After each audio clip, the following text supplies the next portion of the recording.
Hello students, welcome to TDC classes. जैसा आप सब लोगों को पता है कि आज जो हम डिस्कशन करने वाले हैं, मैंने पिछले वीडियो में आपको बताया था कि जो हम नेक्स्ट लेक्चर लेके आएंगे जिसमें हमारा टॉपिक रहेगा बायोट-सवार्ट्स लॉ। आज इसको हम थोड़ा सा एक्सप्लेन करेंगे, इसका डायरेक्शन देखेंगे, फिर इसके कुछ एप्लीकेशंस पार्ट करेंगे। तो सबसे पहले बात करते हैं इसके डेफिनेशन की। यह लॉ कहता क्या है, समझो। ये लॉ कहता है कि कोई भी आपके पास करंट कैरिंग कंडक्टर, मान लीजिए कोई वायर है, ठीक है, कोई वायर है, इस वायर से let suppose I current flow कर रहा है, नीचे से ऊपर की ओर इस तरह से वायर करंट फ्लो कर रहा है आई। इस आई करंट के डायरेक्शन से सर किसी भी पी पॉइंट पे अगर मैग्नेटिक फील्ड निकालना है, we have to find the magnetic field at this point p. इस पॉइंट पी पे निकालना है, तो इस जिस पॉइंट पे भी हमें निकालना है, इस वायर की जो लेंथ है उसका एक छोटा सा एलिमेंट लेंगे हम। Let suppose we have taken this small element whose length is d l, इसकी लेंथ है डी एल, और डीएल से हमारे को ये जो डिस्टेंस है, इस डिस्टेंस को बोलते हैं आर, और position vector r vector form में देखो तो आर, अदरवाइज सिंपल ये डिस्टेंस है जिस एलिमेंट से हमें मैग्नेटिक फील्ड निकालना है, जिस एलिमेंट की वजह से जिस पॉइंट पे निकालना है, उन दोनों पॉइंट्स के बीच का डिस्टेंस है आर। तो जो भी इस छोटे से पॉइंट पे जो स्मॉल एलिमेंट हमने कंसीडर किया, उस स्मॉल एलिमेंट की वजह से स्मॉल मैग्नेटिक फील्ड डेवलप होगा, दैट इज डीबी। इस dB को हम इस लॉ के अकॉर्डिंग बोलते हैं dB जो डायरेक्टली प्रोपोर्शनल, तो करंट के डायरेक्टली प्रोपोर्शनल होगा, मतलब जितना ज्यादा करंट पास होगा इस dl एलिमेंट से उतना ही मैग्नेटिक फील्ड स्ट्रांग होगा। सर जितना ये जितना ये करंट होगा, या दूसरे टर्म से बोल सकते हैं जितना डिस्टेंस, जितना एलिमेंट का लेंथ होगा, जैसे हमने dl लेंथ लिया, अगर ये लेंथ ज्यादा होगा तो जो dB होगा वो उतना ही बड़ा होगा, ठीक है। दूसरा चीज, जो dB होगा वो डायरेक्टली प्रोपोर्शनल होता है डीएल वेक्टर और आर वेक्टर के बीच का जो एंगल है, दैट इज थीटा।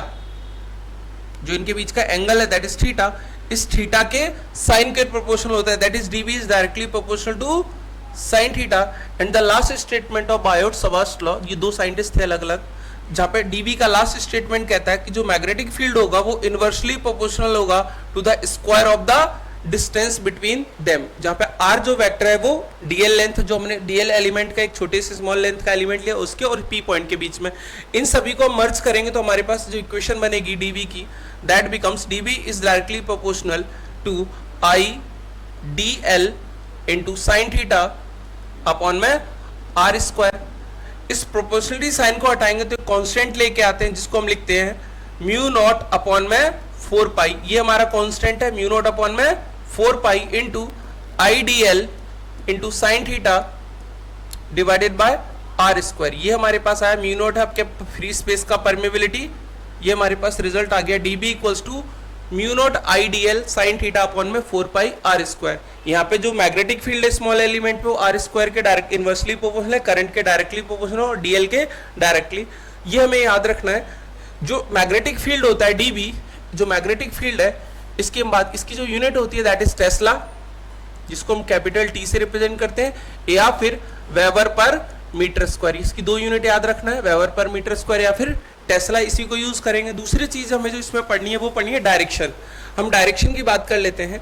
जो हमारे पास मैग्नेटिक फील्ड आएगा, मान लीजिए वायर है, कोई भी वायर है, सपोज ये करंट हमारा एलिमेंट था डीएल, सपोज हमें इस पॉइंट पे निकालना है, तो इसके लिए डायरेक्शन निकालने के लिए ये हमारा एंगल थीटा है, यहाँ से करंट आई जा रहा है, ये आर डिस्टेंस है।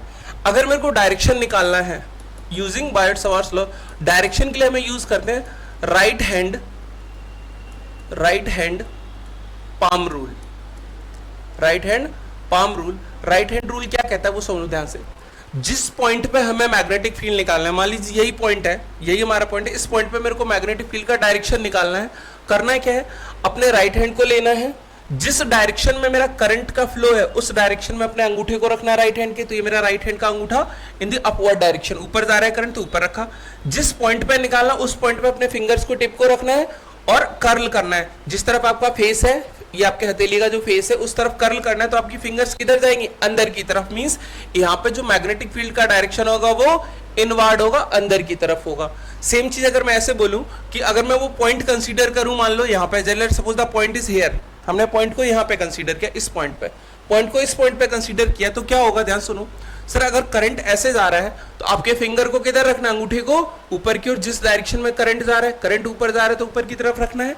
और ऐसे रखोगे, फिंगर के टिप्स को रखना है जिधर हमें, जिस पॉइंट पे मैग्नेटिक फील्ड का डायरेक्शन निकालना है, ऐसे रखा, कर्ल करोगे तो फिंगर्स का कर्ल कैसे आ रहा है, बाहर की तरफ, मींस यहाँ पे जो आपके पास मैग्नेटिक फील्ड का डायरेक्शन होगा वो बाहर की तरफ होगा।